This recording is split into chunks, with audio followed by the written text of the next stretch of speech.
Bonjour Philippe Aurin. Bonjour Vincent. Merci d'être là aujourd'hui. Nous nous baladons en Gironde, département, je l'ai dit tout à l'heure, qui a extrêmement souffert au cours de cet été. On va quand même commencer du côté de l'Atlantique. Du côté de l'Atlantique avec le roi des phares et le phare des rois. Cordouan. Cordouan. Quelle merveille. Merveille classée depuis 2021 au patrimoine mondial de l'UNESCO. Et son origine est ancienne, elle est remontée au XIVe siècle, aux princes noirs, donc la domination anglaise sur l'Aquitaine. Au XVIe siècle, on a construit la partie basse, et puis il a été terminé sous le règne de Louis XVI, pour atteindre sa hauteur de 67,50 mètres. Donc il surveille toujours l'estuaire de la Gironde, et à marée basse, son accès par les bancs de sable qui l'entourent est vraiment magique. C'est une excursion que je recommande vivement. Oui, c'est un peu la tour Eiffel du Médoc. C'est la tour Eiffel du Médoc et des Charentais en face. Et Charente, oui, parce que c'est vraiment, ça fait le lien entre les deux. Puisqu'on parlait de Médoc, on va plutôt aller sur la rive droite, parce que il y a un vignoble, mais il y a surtout un village d'une beauté qui porte le nom d'une grande appellation, c'est Saint-Émilion. Saint-Émilion, la colline aux 1000 châteaux, d'un des villages qui est le plus fascinant pour moi dans la région Nouvelle-Aquitaine.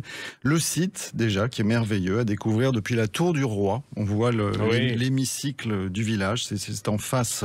Un peu comme village. Un théâtre antique, quoi. Un peu comme un théâtre antique. C'est un peu comme une scène de théâtre, avec le clocher qui domine cette église, en fait, monolithe, qui est donc sous le clocher, qui est la plus grande d'Europe, même si elle n'est pas la plus haute. Elle supporte quand même un clocher qui fait 4500 tonnes. Quand on est dessous, n'oublions pas ce qu'on a au-dessus de la tête. Et puis, les cordeliers, les grandes murailles, ces ruines autour du village, la juridiction, les crues classées et de très bonnes tables. La Jurade, Toujours se promener tard le soir, très tôt le matin, c'est exceptionnel. Et on parle même pas des grands domaines, des grands crus classés qui rentrent jusque dans la ville. Ça, je vous le laisse. C'est plus votre domaine. Non, mais là, on va y être pendant toute l'émission. Un autre site, Philippe ? La Sauve-Majeure. La Sauve-Majeure, c'est une abbaye qui est en ruine, mais ruine très bien conservée, qui est inscrite au patrimoine mondial de l'UNESCO au titre des chemins de Saint-Jacques. On peut y accéder en vélo en empruntant la piste cyclable Roger Lapéby, qui était vainqueur girondin. Grand vainqueur du Tour. Du Tour en 1937, et c'est une très très belle église avec des chapiteaux historiés remarquables. Et puis on est en Gironde, moi je ne ferai pas l'impasse sur Bordeaux personnellement, parce que c'est une très belle ville, alors pas seulement depuis que son maire l'a rénovée, mais je dirais de base, comme disent les jeunes aujourd'hui. Je prends des risques, mais pour moi c'est la plus belle ville de France après Paris. Voilà. Vous avez le droit.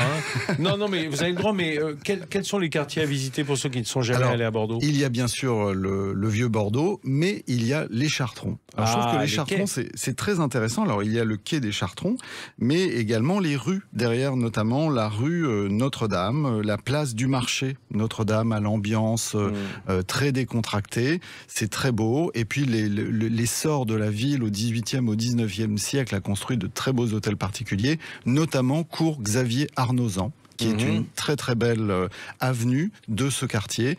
Et à proximité, il y a le grand musée d'art contemporain de Bordeaux dans les entrepôts Lenné, qui sont des entrepôts impressionnants à voir. C'est vraiment un quartier très intéressant à visiter. Et on poussera jusqu'à la Cité du Vin quand même. Et on poussera jusqu'à la Cité du Vin. Ça serait dommage à Bordeaux. Les anciens bassins à flot, qui sont vraiment aussi très beaux à voir. Voilà, et on pense encore, une grande pensée pour le sud du département et sa forêt qui a tellement souffert. Merci en tout cas Philippe, on se retrouve demain, pas très loin puisqu'on va aller jusque dans le Lot et le Quercy, c'est à quelques encablures. À demain.